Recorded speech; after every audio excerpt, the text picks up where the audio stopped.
Alors, le Canadien et l'affaire de Anthony Martineau, comment ça va, Anthony? Ça va très bien, merci. Canadien qui cherche Cole Caulfield. Comme dans Way Charlie, là, c'est Way Cole, Way Cole, Way Cole, Way Cole, Way Cole. Faut le trouver. C'est pas Cole. Non, tout n'est pas Cole et on l'a vu Quand on le hier. trouve, il rate la cible.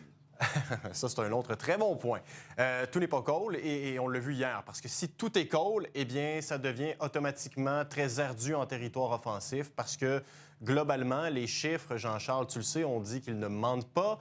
Au cours des 2 parties où Cole Caulfield, donc, aurait pu atteindre le fabuleux, le fameux, l'incroyable plateau des 50 buts, eh bien, le pire trio des Canadiens de Montréal a été celui de Cole Caulfield, pas l'ombre de lui-même.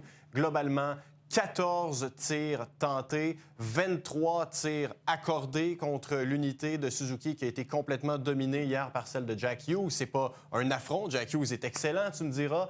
Mais globalement, on essaie beaucoup trop de trouver Cole Caulfield. C'est naturel, c'est normal, tu me diras, oui. Mais dans un sens, quand tu as une opportunité de tirer, il faut que tu la prennes. Parce que là, il y a la place en série qui est assurée, Jean-Charles. Mais il y a autre chose à aller chercher avec des victoires. L'avantage de la glace au Centre Bell, ça ne veut pas rien dire.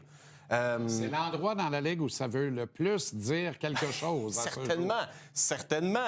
Et heureusement, j'ai envie de dire, tu as un gars derrière le banc qui s'appelle Martin Saint-Louis, qui, lui, a vécu une situation similaire à celle de Nick Suzuki et Juraj Slafkovský. C'est-à-dire celle de vouloir que l'un de ses amis atteigne un plateau intéressant. D'abord, Vincent Lecavalier en a marqué 52 avec Martin Saint-Louis à ses côtés. Ensuite, Steven Stamkos en a marqué 60, lui, à son tout dernier match d'une saison. Martin Saint-Louis nous en a parlé. Et Zachary Bolduc, à un certain moment de sa carrière dans le junior, a lui aussi marqué 50 buts lors de 2 saisons.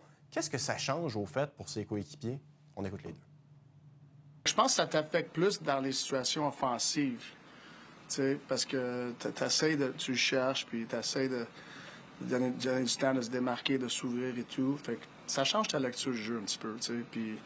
Puis j'espère que les joueurs peuvent... parce que si tu restes pareil, là, mais ça va être plus facile de l'avoir. Si tu continues de chercher tout le temps, des fois, ça devient plus difficile. Le 50e, c'est souvent lui qui est le plus dur à aller chercher. Puis de plus en plus que les matchs passent, tu sors ton bâton de plus en plus. Donc, on n'est pas inquiet pour Cole qui va trouver une façon de marquer ce 50e but-là. Puis peut-être que ça change un peu la façon de jouer de ses coéquipiers, puis en fait de ses line mates. Mais au bout du compte, je ne suis pas inquiet pour Cole qui va trouver une façon de marquer ce but-là. Ce que Martin a dit, c'est exactement le message avant le match de demain. Joue ton match. Joue ton match. Laisse faire les stats. Laisse faire le 50e.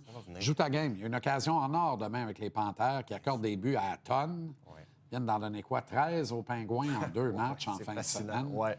Il y a une occasion. Laisse-la venir. Joue ta game, laisse-la venir. Tu n'as pas marqué 49 buts dans la Ligue nationale en forçant les choses cette année, là. Je veux dire, c'est venu organiquement, c'est venu parce que Cole Caulfield sait marquer des buts. Revenons à la base. Si tu arrives à Philadelphie, au dernier match de la saison régulière, peut-être encore stallé à 49, mais que, tu sais, il n'y a plus d'enjeu de classement, là, je vais comprendre que tu passes la veille à chercher Cole. Là, force les choses. Pas hier. Non. Pas hier. Pas avant Reste hier du temps. non plus. Pas avant hier non plus. Non. Comment as-tu trouvé Jacob Fowler, toi? T'as-tu 1 heure? Non. Ça tombe bien parce que je vais te résumer ça très rapidement. Non, surtout pas aujourd'hui. Non, il a été chancelant, Jacob Fowler. 2 buts, puis tu l'as très bien résumé en ouverture. 2 buts similaires. Il semblait un peu nerveux, un peu hors position. Tu sais, des tirs comme ça, tu dois les arrêter, notamment quand, ultimement, l'équipe adverse décoche 20 tirs en ta direction. Et là, tout ça, ça me donne envie de te poser une question à laquelle tu devras inévitablement répondre en quelques secondes, mais c'est pas grave. À quel point, présentement, le Canadien voulait que Jacob Fowler soit dans la Ligue nationale à ce moment-ci? Dans le contexte où on espère un tandem Dobeš-Fowler pour le futur, mais là, si les séries débutent et que tu as un seul gardien à mettre devant le filet, l'autre est au bout du banc. Alors, à quel point la situation de Samuel Montembeault a-t-elle chamboulé les plans? Quelle est la situation idéale en ce moment? Parce que, clairement, c'est pas d'avoir Fowler en haut, là, à un match ou une semaine et demie. Là. La situation idéale, c'est réintégrer Montembeault et lui faire confiance. T'sais, on ne saura jamais ce que Sam aurait fait dans les situations où Fowler a été devant le filet. Ouais. Chose certaine, Dobeš est le numéro 1. Ouais. C'est à lui le net. Et hier, il l'aurait eu. Puis je suis pas certain qu'on aurait été devant le même résultat. Je suis d'accord. Parce que ces 2 arrêts que Dobèche aurait fait facilement. Puis l'arrêt le plus spectaculaire de Fowler, c'est en plongeant à sa droite. C'est un arrêt qu'il a lui-même provoqué avec un très mauvais retour dans l'enclave. Exact. Fait que, tu sais, à un moment donné, là, il va falloir appeler un chat, puis un chien, un chien. Et pour- Je comprends qu'on veut le mettre dans du papier bulle, là, Ouais. puis que les vendeurs du temple, dans les médias traditionnels et sur la toile, font de louables efforts pour nous l'enfoncer dans le fond de la gorge. Ça m'agace un peu. Et plus ça m'agace, plus je trouve pas ça normal. Non. Ça devrait agacer le Canadien tout autant. Mais je pense qu'ils écoutent les bonnes tribunes pour ajuster le tir. Oui, on OK, l'espère. un trio est particulièrement efficace depuis quelques matchs en terminant rapidement. Oui, ben écoute, Bolduc, Anderson, Evans, ça joue très bien. Et je ne sais pas si on a l'occasion de juste mettre le tableau à l'écran. Tu remarqueras une chose, Jean-Charles.